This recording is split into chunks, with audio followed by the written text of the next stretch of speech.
So Liverpool begin their defence of the Carabao Cup with a 5-1 victory against West Ham United.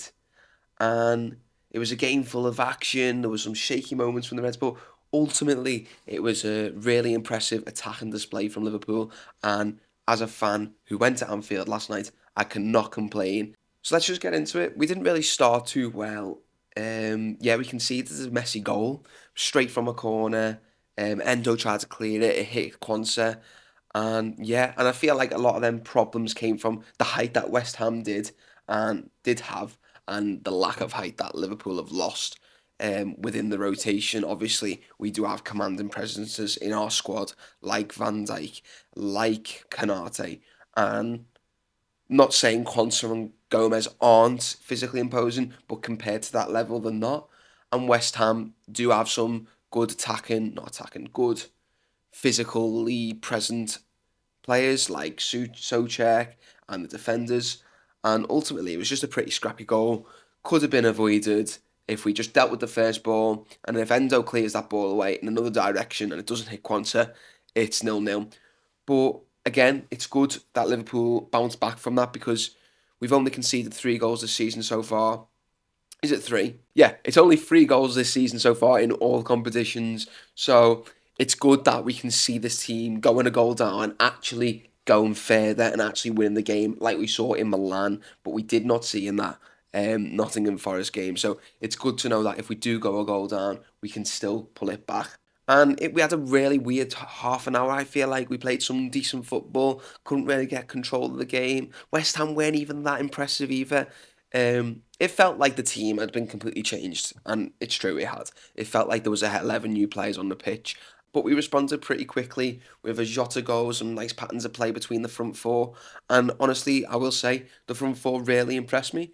Um, Obviously, we had Chiesa with his first ever start for Liverpool, and when we had Nunes, Jota, and Cody Gakpo, who I'll get onto later. But yeah, so I feel like Nunes was probably the least impressive out of the front four. Maybe not least impressive is not the word, but maybe I'm saying that because how impressive Gakpo and Jota was. So Jota got his level with the most Jota-like goal after some nice patterns of play. He scored a nice header, just getting there before the goalkeeper. His bravery is like so, Jota. He always just finds a way, and he is that like rough play, and that's probably why he gets injured quite a lot. Because he does put himself in them positions, does put himself in harm's way, but ultimately it pays off and gets the goal and gets Liverpool back into the game. Yeah, and also, yeah, not to mention Chiesa's assist. I don't really know what he's trying to do there. Obviously, it's a very acrobatic effort. For me, it just looked like he was trying to get the ball back into an area, and he got it back into an area, and he does do that. Ultimately, Jota gets onto the end of it, and we're back in the game. And then we get to half time at 1-1. It feels like a cup game. It feels like one of them games where we're playing a good, decent Premier League side, but we've changed our whole team. But ultimately, Liverpool's quality and squad depth shown through as our second goal from Jota. What a goal, by the way. What a team goal. I think it works up all the way from the left-hand side of the defence, all the way through. Curtis Jones, absolutely integral in that goal. Slides Jota through. Gakpo's even queuing up for it. And Slaughter, literally call him Slaughter, Jota, puts it into the bottom right-hand corner. And then I feel like that. And at that point, I felt like Liverpool were going to take control. And surprisingly, we didn't.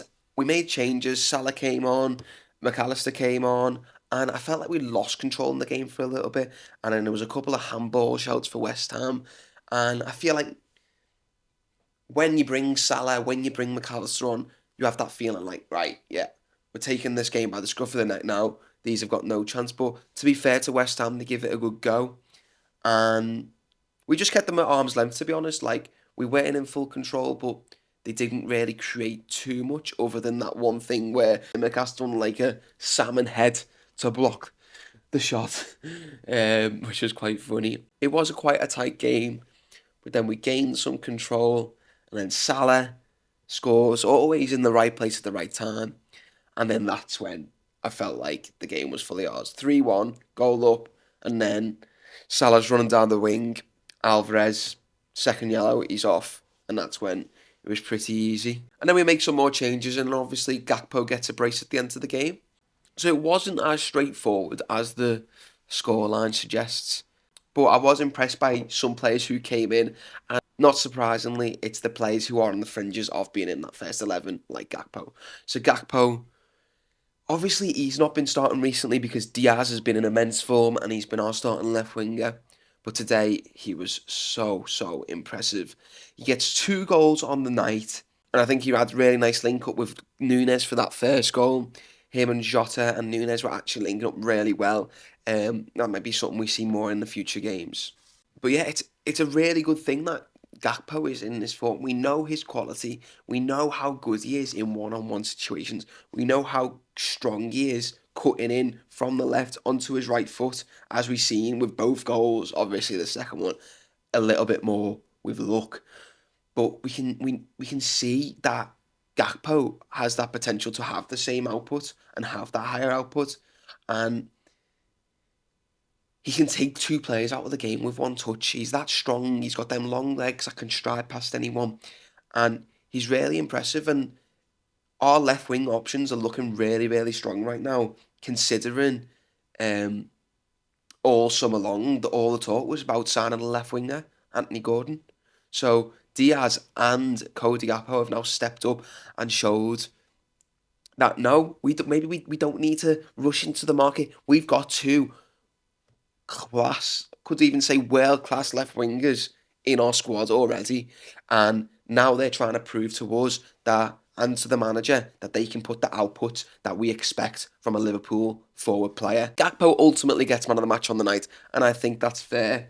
But I would like to talk about Diogo Jota because he scores 2 goals, 2 important goals, and 2 goals that can change the game. Like obviously the one that's when we're 1-0 down, gets his head on it, very brave, gets us back in the game, and then the goal to put us ahead. But not just his goals tonight. Sometimes Jota does have them games where he does nothing.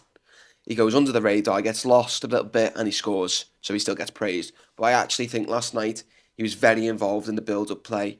He obviously created that first goal himself with that nice pass to Gakpo. And I think sometimes Jota's build-up play can be a little bit overlooked because sometimes he does go missing, but he has got that ability and he played a little bit. Well, he did play in that false nine role and he played it very well. And I wondered if we could see that more often, especially if Szoboszlai's not playing in great form. We could see more of Jota in this role, or we could see more of Jota in this role if we're chasing the game and we need more goal scorers on the pitch. Defensively, I did think we were okay. There were a few chances that we give away, obviously the own goal. But I thought everyone was fine, especially for a second team. Like I'm not going to hold them to the same standards as I would the 11 who are playing week in week out. But you know what? When you win 5-1 at home in our first round of this League Cup against a decent Premier League side, you can't really complain at all. You've got to take it how it is. And these players need to gain that fitness and that sharpness from these games, take these moments to impress the manager. And I think most of them players did.